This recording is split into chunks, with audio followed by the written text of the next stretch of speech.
Hello दोस्तों, नमस्कार। आप सभी कैसे हो? मैं भी ठीक हूँ। आज मैं लेके आई हूँ यूपी स्टाइल की एक और सब्ज़ी जो यूपी में बहुत ही ज़्यादा पसंद की जाती है। यह है उड़द की दाल की बड़ी। इस बड़ी की सब्ज़ी आपने अगर नहीं खाई है तो ज़रूर खाइएगा। बहुत ही स्वादिष्ट इसकी सब्ज़ी लगती है। और हम इसकी जो उड़द की दाल की बड़ी हैं ये कैसे बनाएंगे ये भी मैं आपको बताऊंगी। इसको बनाने के लिए हमें कम से कम 2-3 दिन चाहिए होते हैं। एक रात दाल भिगो के रखी जाती है, फिर इसको पीसा जाता है। सिलबट्टे से पीसो या फिर अगर ज़्यादा मात्रा में आपने दाल भिगोई है, कम से कम ये 1, 2 या 3 किलो दाल से कम की बरियाँ नहीं बनती हैं, क्योंकि पूरी साल ये स्टोर करके रखना होता है। और जैसे अगर बेटियां आती हैं या फिर कोई हमारे और भी रिलेटिव हैं उनको हम रख सकते हैं, क्योंकि हर कोई इसको नहीं बना सकता है। तो दाल को रात को भिगो के छिक्किल वाली जो दाल आती है उड़द की, उसको उस दाल से ही बनती है। फिर सुबह इसको साफ़ करना है, पीसना है। पीसने में इसमें बहुत ही टाइम लगता है, क्योंकि उड़द की दाल बहुत ज़्यादा हार्ड पिसती है। या फिर आप जहाँ चक्की पे मसाले वगैरह पीसते हैं तो वहाँ पर भी ये दाल पीसी जाती है। अगर ज़्यादा मात्रा में आप बरियाँ बना रहे हैं तो आप दाल को पिसवा भी सकते हैं, अगर आपके यहाँ सुविधा है तो। नहीं तो आपको इसको सिलबट्टे से ही पीसनी पड़ती है। मिक्सी से हम नहीं पीस सकते, क्योंकि बगैर पानी के हमें पीसनी पड़ती है। तो मिक्सी का जार जो है नहीं चलेगा, उसमें अगर दाल हम पीसेंगे पानी डालने की ज़रूरत पड़ेगी। और पतली दाल की हम बरियाँ नहीं बना सकते हैं, तो इसीलिए इसको हर कोई नहीं बना सकता है। फिर इसके अंदर हमारे यहाँ जो पेठा डाला जाता है, मेरी मम्मी के यहाँ जो बरियाँ बनती है उसके अंदर पेठा डाला जाता है। जो कच्चा पेठा आता है उसको डाला जाता है। और इतनी देर दाल को फेंटना पड़ता है कि इतनी एकदम वाइड और फ्लफी हो जानी चाहिए, मतलब वो दाल जो होती है वो डबल हो जाती है। फिर तब कहीं जाके हम लोग छत पे इसको धूप में बनाते हैं। तो अच्छी धूप हो तभी हम इस सब मतलब बरी को बना सकते हैं। तो इस तरह से ये बरियाँ बन के तैयार होती है। कई दिन इनको सूखने में लगता है, क्योंकि अगर हम इनको गीली बरियों को स्टोर करके रख लेंगे तो ये हमारी ख़राब होने के चांसेस रहते हैं। इसलिए इनको तेज़ धूप में और कई दिन हमें लगातार इनको सुखाना पड़ता है, तब कहीं जाके हमारी उड़द की दाल की बरियाँ बन के तैयार होती हैं। तब ये हमारे किचन में आती हैं और जब हम इसकी सब्ज़ी बना पाते हैं। तो आज मैं उसी की सब्ज़ी आप लोगों के लिए सिखा रही हूँ। मैंने 1 कटोरी यहाँ उड़द की दाल की जो बरी थी वो ली है। आप अपने हिसाब से कम या ज़्यादा कर सकते। और इसी में पड़ते हैं आलू, मतलब 2 मैंने बड़े साइज़ के आलू काटे हैं।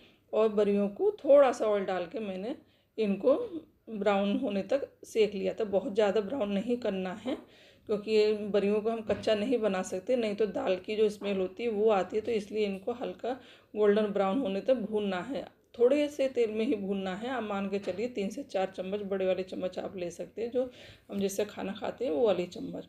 और उनको फ्राई करने के बाद हम निकाल कर रख लेते हैं। अब ये मैंने यहाँ दूसरी कढ़ाई ली है, इसमें ऑयल डाला है और ऑयल में कुछ खड़े मसाले डाल दिए हैं। और लहसुन प्याज का मैंने पेस्ट डाला है इसके अंदर। इसमें बहुत कोई स्पेशल मसाला नहीं पड़ता है, सिर्फ बेसिक मसालों से ही हमारी ये सब्ज़ी बहुत ही टेस्टी बन के तैयार होती है। तो यहाँ मैंने धनिया पाउडर डाल दिया है, मिर्च डाल दी है और ये डाल दी है हल्दी। और इन सारे मसालों से ही हमारी सब्ज़ी इतनी अच्छी बन के तैयार होती है। थोड़ा सा मैंने ये जीरा पाउडर डाल दिया है, आप अगर पास है आपके तो डाल सकते, नहीं तो इसको स्किप भी कर सकते। बस इन 2-4 मसालों से ही हमारी सब्ज़ी बहुत अच्छी बन के तैयार होती है। और मसाले को हमें लगातार भूनना है अच्छा कलर आने तक। और जो प्याज का और लहसुन का कच्चापन है उसको दूर करना है। और यहाँ मैंने थोड़ा सा पानी डाल दिया था मिक्सी जार में लेके, क्योंकि मसाले हमारे थोड़े से अच्छे से ये भुन जाएंगे, इसीलिए मैंने थोड़ा सा पानी डाल दिया था। और यहीं डाल दिए मैंने हरी मिर्च।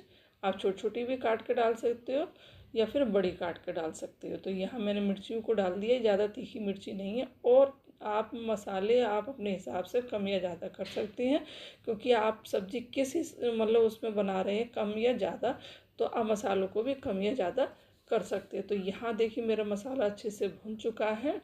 तो उसके बाद मैंने यहाँ आलू डाले। ये आलू डाल के ही सब्ज़ी बनती है इसकी, और बहुत टेस्टी बनती है। आप मेरे बताए हुए तरीके से एक बार ज़रूर बना के देखिएगा, फिर आप कहेंगे कि हाँ जी ये भी यूपी में सब्ज़ी खाई जाती है, इतनी टेस्टी सब्ज़ी है। तो आप भी इसके फ़ैन हो जाएंगे। तो मुझे कमेंट करके ज़रूर बताइएगा कि आपने बनाई तो आपको वो सब्ज़ी कैसी लगी उड़द की दाल की बड़ियों की। यहाँ मैंने बड़ियाँ भी डाल दी, मसाले में मैंने इनको अच्छे से भून लिया है।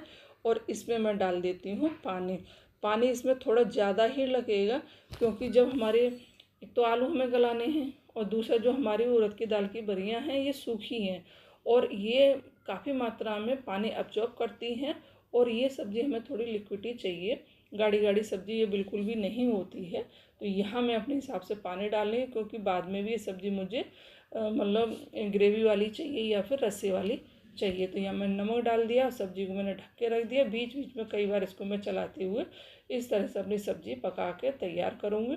और आप देख सकते हैं बरियाँ मेरी फूलने लगी हैं और ये ऊपर आ गई हैं। तो अभी इनको पकने में टाइम है, अभी आलू भी नहीं गला है। तो इस तरह से मैं 3 से 4 बार देखूँगी, सब्ज़ी के लिए गल जाएगी। और इसका रस्सा आप देख सकते हैं, इतना मुझे रखना है, एकदम गाढ़ी नहीं रखनी है। और रखने के बाद ये सब्ज़ी हमारी काफ़ी गाढ़ी हो जाती है। तो आप इसको जब भी सब्ज़ी के लिए मतलब गैस बंद करें, सब्ज़ी लगे आपको कि पक गई, तो थोड़ा मतलब इसका जो रस्सा है या फिर मतलब ग्रेवी थोड़ी पतली ही रखें, उसके बाद ही आप इसको उतारिएगा। क्योंकि ठंडे होने के बाद ये बरियाँ जो है पानी काफ़ी अब्जॉर्ब करती है और आपकी सब्ज़ी गाढ़ी हो जाती है। तो इसकी गाढ़ी सब्ज़ी बिल्कुल भी अच्छी नहीं लगती है। जो इसका रस्सा होता है ना, वो बहुत ही टेस्टी लगता है। उसी के साथ ही ये सब्ज़ी आप खाइएंगे तो बहुत अच्छी लगेगी। तो इस तरह से देखिए, आप देख सकते हैं कि मैंने कितने रस्से वाली सब्ज़ी बना के तैयार की है। अब मैं इसको एक बर्तन में पलट के रख लेती हूँ। तो यहाँ मेरी सब्ज़ी बन के हो चुकी है तैयार। आप लोग इस तरह से ज़रूर बनाइएगा, आपकी भी सब्ज़ी बहुत अच्छी बन के तैयार होगी। और मैं हमेशा लोहे की कढ़ाई में ही सब्ज़ी बनाती हूँ। लोहे की कढ़ाई की सब्ज़ी का आप कलर देख सकते हैं कि कितना अच्छा आता है। और अब मैं यहाँ आपको सर्व करके दिखाती हूँ। मैं धनिया जो पत्ता है सारी सब्ज़ी में नहीं डालती हूँ, क्योंकि मेरे बच्चे, एक छोटा बच्चा है मेरा, वो धनिया पत्ता नहीं खाता है, तो मैं उसको अलग सब्ज़ी निकाल कर रखती हूँ। और यहाँ मैंने सब्ज़ी, ये देखिए सब्ज़ी में डाल दिया है धनिया। और अब आप देख सकते हैं कि सब्ज़ी का कलर और कितनी सुंदर ये सब्ज़ी लग रही है। आपको, आपका भी मन कर रहा होगा खाने का, तो आप लोग भी ज़रूर इसी तरह से बनाइएगा। तो यहाँ मेरी सब्ज़ी तो हो गई है बन के तैयार। और आप लोगों को कैसी लगी है ये भी ज़रूर बताइएगा। अगर आप चाहें तो इसको चावल के साथ भी खा सकते हैं। यहाँ मैंने चावल भी लिए थे थोड़े से, और मैं चावल के साथ भी आपको सर्व करके दिखाऊंगी। चावल के साथ भी ये सब्ज़ी बहुत अच्छी लगती है, तो मैंने चावल भी बनाए हैं। तो लीजिए, ये सब्ज़ी भी मेरी, चावल और सब्ज़ी हो गई है तैयार। आप इस तरह से भी खा सकते हैं सब्ज़ी के लिए। और यहाँ मैंने आटा तैयार किया है पानी की रोटी का। हमारे यहाँ यूपी में इसको पानी की रोटी बोलते हैं, या फिर आप बोल सकते हैं इसको हाथ वाली रोटी। आज मैं इस सब्ज़ी के साथ हाथ वाली रोटी बनाऊँगी, और इससे बहुत ही अच्छी ये रोटी और सब्ज़ी लगती है। इसके आगे सारे पकवान फेल हैं, पूड़ी पराठे कचौड़ी आप जो भी बनाते हैं वो सारे फेल हैं। तो तवा मेरा गर्म हो चुका था, मैंने इस पर ये रोटी डाल दी थी। और देखिए इस तरह से ये हमारे यहाँ रोटी जो चूल्हे पर बनाते हैं ना, वो हाथ वाली ही रोटी ज़्यादा पसंद की जाती है यूपी में। तो इस तरह से ये मैं आज रोटी आपको बनाना सिखा रही हूँ, आप भी ज़रूर बनाइएगा। बहुत टेस्टी ये रोटी लगती है, चटनी के साथ घी लगा के खाइएगा, तब भी ये सब रोटी बहुत टेस्टी लगती है। कोई सब्ज़ी की ज़रूरत नहीं है आपको, सिर्फ चटनी के साथ घी के साथ खाइएगा। तो यहाँ मैंने सब्ज़ी को सर्व कर दिया है और गर्मा गर्म मेरी रोटी भी।